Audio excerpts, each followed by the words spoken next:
Well, hello everybody. Thanks for coming today, to the people who are here and the people who are on the World Wide Web. I'm going to present to you my dissertation research. I just finished everything about a month ago. As you know, dissertations are long-term projects, so I'm really excited to be here and present it to you guys today.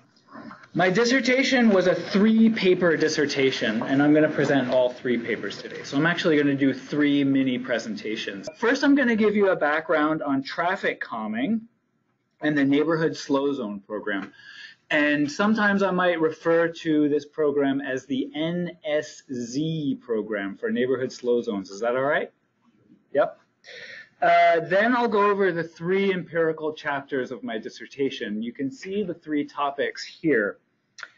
I used mixed methods, which uses both qualitative and quantitative data for the first and the last paper.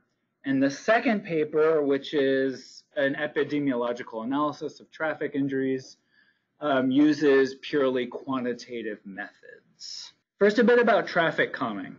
It first appears in Holland in the late 1960s, then spreads to other countries such as Germany and Denmark in the 70s, in the UK largely in the 80s, and in the US mostly starting from the 90s mostly.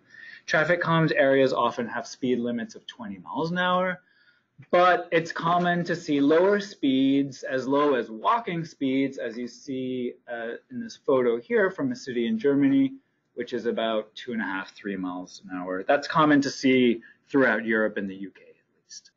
This is how the Institute of Traffic Engineers, the US-based organization, defines traffic calming. There's a difference between traffic calming on individual streets, so let's say a whole street, like Corcoran Street, or street segments, so a block, so from intersection to intersection, and traffic calming in entire areas. And we call the last kind area-wide traffic calming. That's when you set up a whole zone. And that's the measure that we're looking at today. These are the results of some of the studies I've found on the effects of area-wide traffic calming. The first one is from a meta-analysis. That's when you take a bunch of individual studies and you figure out what's the overall effect. And the other 2 show effects on air pollution and some improvement in pedestrian environments. So this is some of the empirical evidence that we have of possible effects of traffic calming. So places are getting safer, the air is getting cleaner, and it's becoming a more pleasant place. These are the NSZs, the object of my study. This program was created by the New York City Department of Transportation. I'll often say DOT for Department of Transportation. Is that all right? So this was started in 2011 as part of an effort to reduce pedestrian casualties. There are areas of about 5 square blocks where the speed limit is reduced to 20 miles an hour, and traffic calming measures are implemented in the zones. While traffic calming has been introduced on individual streets, as far as I know, in the US, this program in New York is the first systematic area-wide traffic calming program in the country.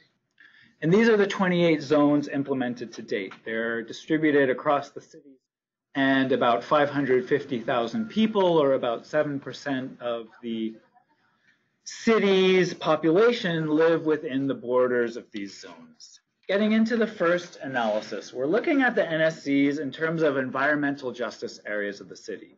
These are minority and low-income areas. And I'm sorry, it's a lot of acronyms, but I might say EJ for environmental justice. This is a concept, environmental justice is a concept mostly used in the US. What it does is it seeks to address the disproportionate environmental health-related burdens borne by minority and low-income populations. Research on EJ is often related to toxic land uses, such as hazardous waste disposal sites or industrial sites, but also minority and low-income populations were historically excluded from the decision-making that led to the siting of these places. So another part of the concept of environmental justice is to include EJ populations in participatory planning processes. Although road traffic injury has received relatively little attention as an EJ issue, traffic injury does disproportionately affect EJ populations, and as we just saw, area-wide traffic calming promises to reduce traffic casualties, so you can see why it's of interest to minority and low-income populations. Now we're going to zoom in on New York, and here's some evidence from previous research that EJ populations are disproportionately affected by the externalities of the transportation system in New York City, be it traffic injuries, so these are the first two here, or worse pedestrian environments, or air quality and the resulting respiratory illnesses. So this is the research question for the analysis. And I'm looking at environmental justice in terms of reaching minority and low-income communities, but also how these communities participated in the planning process to see if it was inclusive, because remember, that's also an important aspect of EJ research. First, I'm going to go over the results of the qualitative data to learn more about the process that led to the siting of the zones and the zones getting implemented. I interviewed people and used DOT documents. Communities could apply for the zones by filling out this formula, which was on the DOT website. And as you can see, there were many more applications than implemented zones. That's a ratio of about 6 to 1. The DOT selected the zones they wanted to implement according to two main criteria, one of them being letters of support from community groups, so things like church groups or elected officials or police precincts and so on. They could send letters of support for this neighborhood slow zone that the community was applying for. And the other criteria was the number of crashes in the zone. So that's saying, is there a need for the zone?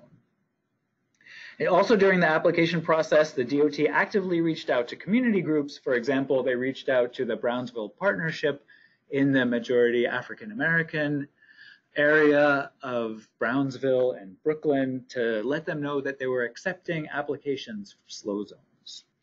After seeking potential zones for implementations from the pool of applicants, the DOT presented the selected zones at community boards for approval. Community boards are a form of local government in New York City, and there are 59 of them. If there was a consensus in favor of implementing the zone, or at least no strong opposition, the DOT slated the zone for implementation. There were 30 planned zones, 2 were not implemented because of opposition, and another zone in Clinton Hill was made smaller because of opposition in the neighboring area of Bedford-Stuyvesant. Regarding the popularity of the zones, these are data from interviews that I conducted, and I think they pretty much speak for themselves. You may know that some of the other traffic measures that the DOT in New York has implemented are quite controversial. For example, some of the bike lanes have led to hard-fought battles between the agencies and community groups. For example, there's one on Prospect Park West, which was resulted in a drawn-out court case even between the DOT and neighborhood opposition groups. Transportation Alternatives is an NGO that promotes sustainable transportation in New York, and as you can see, the views of the program are generally quite. Now I'm going to get into the quantitative section of this study, and these are the results of the process I just described. We're seeing the zones locations with respect to environmental justice areas of the city. And what I did was I used 67% is the overall threshold for the overall percentage of minority in New York City. So anything at or above that threshold is considered minority. 18.8% of the city was living below the poverty line. So anything at or below that threshold is a low income area, so the shaded area. An area that is either low income or minority is an EJ area, but an area that's both. So an area that's both beige and has the red shading is a community of concern. This is the data on the map in tabular format. And here we see, this is for New York City, right? These are the percentages of these demographic categories of EJ that I described to you. So this is citywide. This is in the neighborhood slow zone areas. These are census tracts. But then, so we're seeing similar percentages both in the city and in the neighborhood slow zone area. But let's not forget to look at our p-values. That shows us if this is random, like if it just happened by chance, or if there's actually a real effect going on there. And our critical p-value is 0.05, so we want to be at 0.05 or below. So we're seeing that this is statistically significant. So for community of concern, the percentage is higher in the neighborhood slow zone areas. So whoever said higher was right about that. But then kind of across the board, the differences aren't huge and they're not statistically significant. So what we can draw from that is that the NSCs are at least implemented in comparable proportions to the rest of the city and higher for this one category of EJ populations, which is community of concern, which is both minority and low income. Now back to our research question. When we think of environmental justice in terms of equitably distributing environmental hazards, or in this case, equitably distributing an amenity, we can say that the program addresses environmental justice. As we saw, the proportions of EJ areas in the city were at least the same in the NSC areas and slightly higher for the subcategory communities of concern. But remember that we're also interested in if the EJ populations participated in the planning process. And as you saw, the process was very community driven, and the most local form of government was required to approve these. So if it's not a perfect participation, we do see at least some degree of a democratic planning process. So I say that the participatory aspect of EJ is also addressed by the program. So I'm going to conclude that yes, the NSC program does further environmental justice in New York City. So that was the end of part one. I'm going to jump right into part two. This is what I'm looking at. This is what I'm looking for. This is my research question down here. These are the 28 zones implemented to date. These are the 18 zones for which I had 2 years of data in the post-implementation period. And I use a quasi-experimental research design. Is it all right if I go into that a little bit? Just give you a little primer. So let's think about when we're testing a drug, right? We might test it on mice first. People do that a lot in the natural sciences. Now, you don't just have one group of mice and give those mice the drugs and then see, okay, did they get better? Did they get worse? Because it could be random, right? Or there could be other things going on that you don't know about. You know, maybe the moon is in another cycle or something. Who knows, right? So what you do is you have these mice. They're bred to be exactly the same. And you have two groups. So you have one group that gets the drug and another group does not get the drug.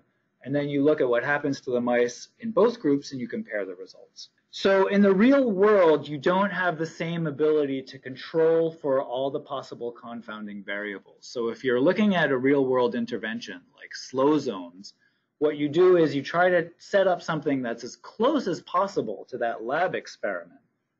That way you can rule out possible confounding factors. So then you can be sure that what you're seeing is a true effect, or at least as sure as possible. In this kind of natural, like in the real world research, you can never be completely sure, but you can try to rule out as much as possible alternative explanations. So what you want is you want to have something like the mice. You want a control group that is very similar to the intervention area that you're looking at that did not get the intervention. These are the results of the changes in traffic casualties before and after in the zones. So these are interesting results. We're seeing that these traffic casualty rates, sorry, I should explain that this is for street segments. So what I did is I had these 18 zones and I looked at every single street segment. So from intersection to intersection. So that gives me a pretty big number of observations, over 1,000, which is healthy for an analysis like this. We see for vulnerable users, so these are our pedestrians and cyclists, injuries actually went up a little bit. But then if we look at our p-value, that's way above 0.05, so it's not statistically significant. For motor vehicles, we're getting a healthy drop of around 20%, and that's very significant. And for total, it's around 10%, also statistically significant. So that's it. We're going to say that these zones are improving traffic safety, right? Not yet. Jacob pointed out that we don't have our control group yet. This is called a simple analysis, and a simple analysis is always a naive analysis. So you can't trust it. You don't know if this is random, or you don't know if it's caused by something else that might be going on. So what we want to do is to make sure we're being rigorous is find a control group and compare the results in the treatment and the control area. Actually, in this kind of analysis, we call them comparison areas. And here you can see the zones. These are the green ones that I chose as comparison areas. So every NSZ has a comparison zone, and I wanted to match these as close as possible, so to get as close as possible to my mice in the lab, right? And these are street characteristics that I use to match the zones on. So you can see that those zones are fairly well matched, not perfectly. That's to be expected. I don't think you could get perfectly matched zones, but overall, given the constraints of the project, I'm fairly comfortable with these groups. So I've got street characteristics up here, and then pre-implementation user casualty down here. So you want to get areas that are similarly dangerous, right? You don't want like a really high casualty area with a really low casualty area. You want them to be similar. Ideally, you do the best you can. And then these are just some of the trend lines for vulnerable users, and you can see the zones in blue and the comparison areas in orange. And what's going on here? We're seeing like maybe a reduction. This is all before, and this is all after. So we're probably seeing some kind of a reduction. Actually, they said this was an increase for vulnerable users. But we're seeing something similar in the control group, right? So the trend isn't that different. Let's say a different trend would be if this went way down and this went way up, then we'd see like, okay, there's something going on here. Motor vehicle occupants, it's similar. If you think of, let's say you take the mean before and then the mean after, okay, it went down a bit, but what happened in the comparison areas, it looks like it also went down a bit, right? And this is for total users, so everybody on vulnerable users and motor vehicle occupants. And then what I did was I put these two groups together in difference and differences analyses. And like the name suggests, it uses the differences in the trends in both the treatment and the control groups. And the first analysis uses t-tests, and I adapted this study, which looked at speed humps in New York. So you take after casualties minus before for the treatment area, and you subtract after casualties minus before in the control area. And these are the effects. We're getting slight reductions across the board, but then our p-values are nowhere near 0.05. So basically, here we aren't seeing traffic injury rate reductions associated with the zones. And then I just do another difference in differences. This is multiple regression. This is just a dummy variable for the zones. This is for before and after. This is an interaction variable that captures the difference in differences. And it's interesting, the results here are exactly the same as the t-test results that we saw. We're also not statistically significant. So this is just another, it just kind of reinforces the robustness of the analysis because we're getting the same results from two different kinds of tests. We're seeing slight decreases in casualties, but we don't know if that's random or not because our p-values aren't anywhere near 0.05. And so we aren't seeing decreases that we can say would be caused by the zones, and that's disappointing, right? And so I wondered why I wasn't getting better results since area-wide traffic calming had gotten such good results elsewhere. And now we're getting into the final part of the presentation, where I decided to look at London's slow zones, which I knew were the inspiration for the NSZs in New York. Also, these zones had proven to be effective in reducing traffic casualties. And I wanted to look at street design. What was actually implemented in the slow zones in both cities? I used a policy transfer framework to look at this. And as far as I know, such a precise analysis where you look at what was actually implemented in a traffic calming schemes in 2 different cities hasn't been conducted yet. So briefly, this is a definition of policy transfer. You can use this line of investigation to explain the policy transfer process itself, or you can use it to explain policy outcomes. And it started with state-to-state transfers. So, for example, looking at how welfare to work was implemented, borrowed by the UK from the US in the 1980s, and how was the implementation done in the UK. And but since then, they've also been looking at city-to-city transfers, and also some work has been done on transportation as well. These are the questions of policy transfer. The first 4 questions look more at the transfer itself, and the last 3 are more about how the transfer that took place impacted the results, and that's what I'm interested in, so that's what I'm going to focus on. Now, there are a range of measures you can use to slow traffic. The first just being a sign. You can just say, okay, the speed limit's slower now. But this is probably the weakest measure, and research shows that just putting signs up results in little reduction in speed usually. You can also place objects in the roadway, like these planters here, or you can go all out and close a street or area to motorized vehicles, which obviously reduces the likelihood of vulnerable users getting injured. So I'm interested in comparing these different measures, how they slow traffic in the zones. And in order to do this, I identified the types and quantities of measures used in both cities, in the slow zones.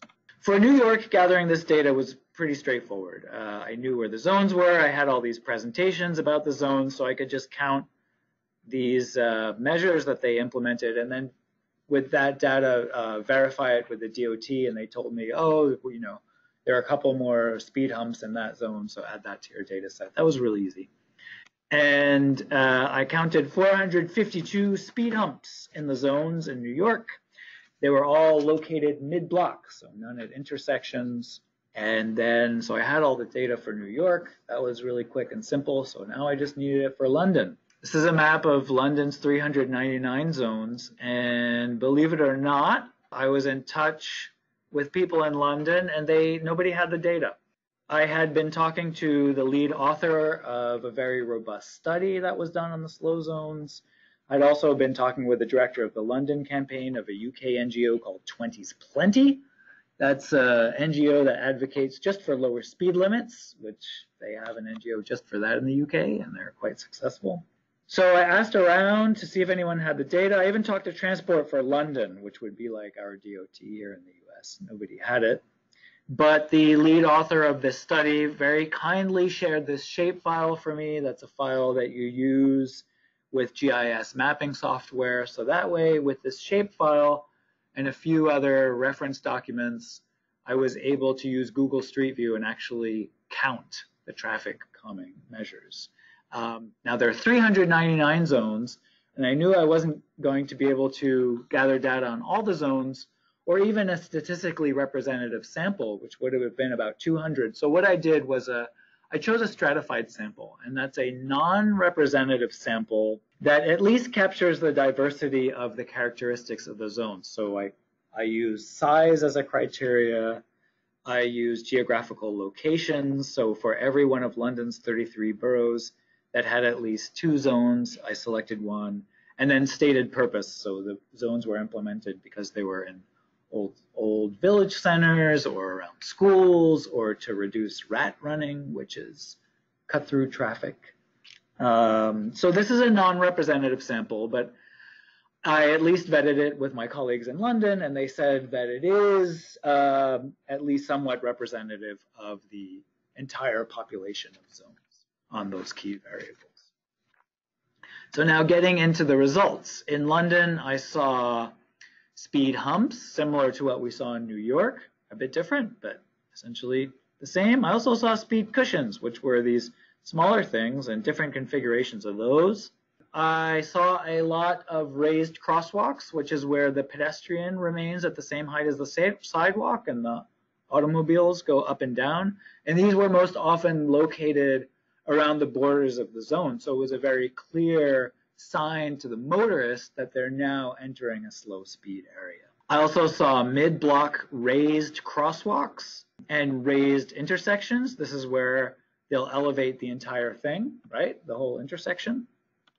What we saw so far are called vertical deflection measures, so where cars go up and down. Now we're going to look at horizontal shift measures, where cars go side to side.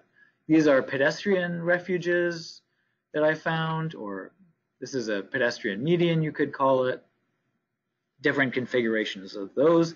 These are chicanes, so like in Formula One, they'll set them up, to go around the corner. This is called a semi-diverter. This is when a street is two ways here, but then a car can't drive into it, or it could be one way for automobiles, but it's two ways for bicycles, for example. And this was the most radical measure I found.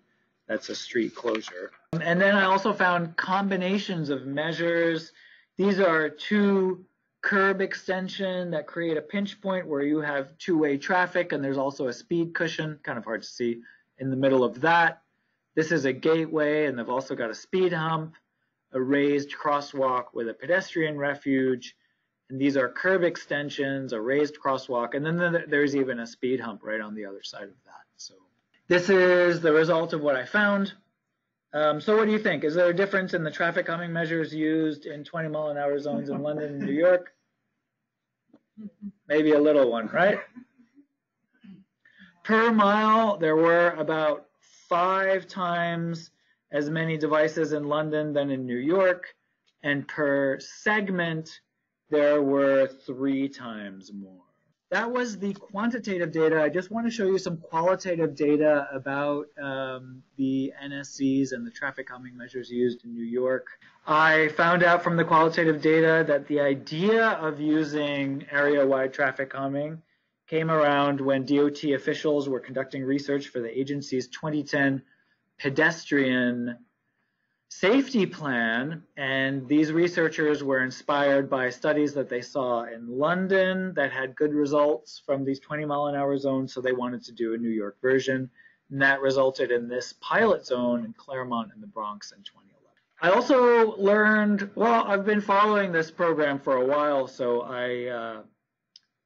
I witnessed this process myself.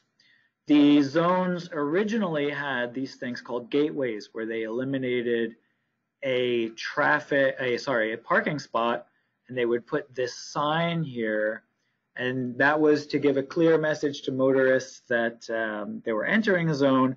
The idea was also to increase visibility so that drivers could see the pedestrians better. And then they did this kind of tactical urbanism approach where instead of using concrete, they just used paint and so on. So low cost measure, implemented quickly. But there were a few issues with that. One was these signs, these are made of plastic. They were getting damaged a lot. And each time one of them got damaged, the DOT had to use one of their engineers to go there, inspect it, put the work order, and it was just very labor intensive. And another thing was some community groups were suggesting that this measure actually made the intersections more dangerous because they increased the visibility and then the cars would go around the intersections at faster speeds. So there were those two concerns. So between the higher maintenance costs and the possible risk of greater injury, the DOT decided to do away with this daylighting, and as you can see here, they've moved the signs to the curb and restored the parking space. There are a range of reactions to this that I found in articles on the web. For example, some residents thought, great, well, this isn't taking parking away now. And other articles lamented that the zones had become less robust, and some said that stronger traffic calming was needed. And an interview with the DOT confirmed that without parking loss from the daylighting, there was less neighborhood opposition to the zones. I also learned that removing the daylighting was a resource allocation issue. So remember, an engineer had to fix the daylighting. It's the same group of engineers that works on all traffic safety projects in the city. And in 2014, the city adopted Vision Zero, which, as you all know, is the goal of 0 deaths or serious injuries from road traffic. So under this program, the agency has been emphasizing high fatality corridors such as Queens Boulevard or Grand Concourse in the Bronx. And the streets where the NSCs were implemented were already relatively safe before implementation, with very few fatalities. These NSCs are located on narrower streets, and most fatalities occur on wider, higher volume arterial streets. So you can see with finite human and fiscal resources, the DOT made a decision to focus on the high fatality places rather than on the NSCs. This is just kind of drives home cost being a factor about what was implemented in the zones. Remember, this is the measure used in New York, whereas the zones in London use all of these measures. And you can see that this one, speed humps, are by far the least expensive, whereas we're seeing all of these in London. So finally, going back to our questions on policy transfer research, I'm going to focus on these three because it helps us explain the results of the policy in New York. The policy transfer literature talks about different types, degrees of transfer. So there's copying, that would be like a one-to-one implementation, where you find something somewhere else and you implement the exact same thing. And on the other end of that, there's inspiration, where you just get an idea, but then what you implement actually has no resemblance to what the original policy was. Using this typology, the transfer from London to New York was a combination. The New York combined a pre-existing program, which was the speed hump program, with the area-wide aspect of London's 20-mile-an-hour zones. We saw that initially the DOT used the daylighting, but then that disappeared, so we're left with speed humps. Moving on to the sixth question, this helps us identify potential barriers to a more complete transfer. We saw that cost was an issue. First, the speed humps were by far the cheapest measure of all the possibilities, just from an implementation point of view. Next, there was cost in terms of human resources, with a limited pool of engineers at the DOT. And we also saw that pushback from the public was an issue, especially related to the loss of parking spaces. Having other priorities was also potential barriers. But then when you look at what those priorities were, so under Vision Zero, prioritizing high risk corridors, high fatality corridors, those other priorities might not be a bad thing. While the NSE program is not perfect, I think it has had partial success. My first study showed that the program was popular among community groups across the city, and then it helped improve environmental justice. Next, the program brought 28 slow speed zones to the city in a relatively short time of 5 years, and now the zones have been established, as has a mechanism for creating additional zones. And you could, in theory, make the existing zones more robust as well as future zones. While many New York residents didn't want to sacrifice on-street parking, others say they preferred to use street safe for safety. So at least we brought this conversation of automobility versus street safety to places around the city. So I conclude that the program is not a radical departure from the status quo of streets in New York, but it is an incremental step toward a safer, more equitable, and more environmentally sustainable city. And that's it. I'll be happy to take your questions.